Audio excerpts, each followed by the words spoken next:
Let's start with a new topic comparing the three sectors. Earlier, we discussed about activities which are completed in primary, secondary, and tertiary sectors. These sectors produce a large number of goods and services, even a large number of people working in these sectors. In this topic, we will discuss how much goods and services are produced and how many people work in each sector.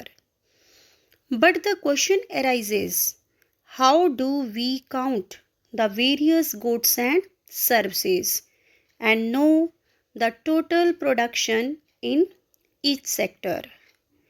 But this task seems to be enormous, as it becomes impossible to add up cars, computers, nails, furniture at all.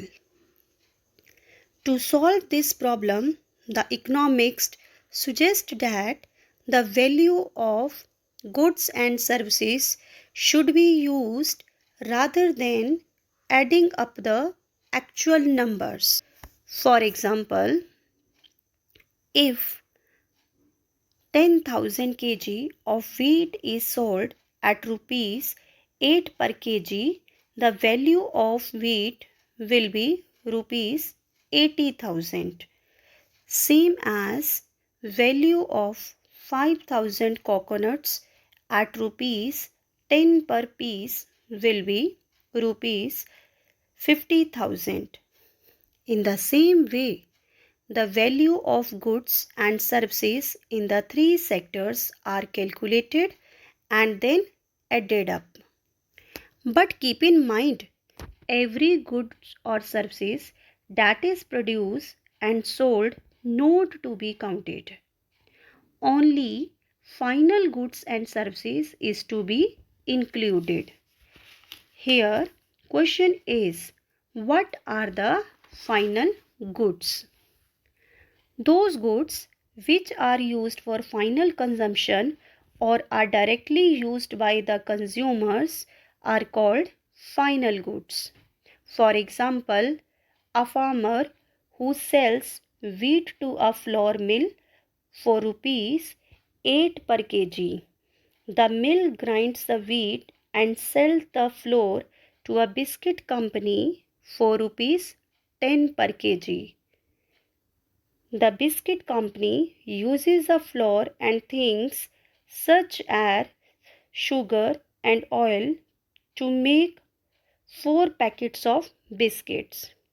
It sells biscuits in the market to the consumer for rupees 60, rupees 15 per packet.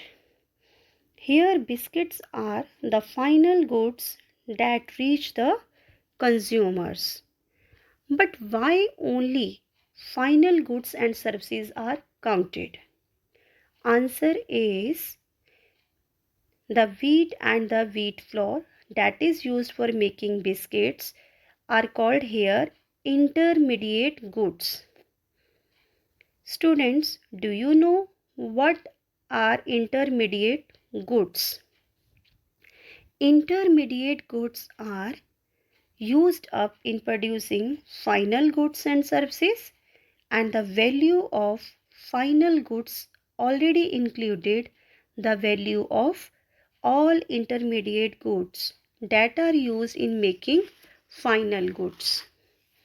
In this case, the value of rupees 60 for biscuit final goods already include the value of flour rupees 10. So, the value of flour and wheat should not be counted separately.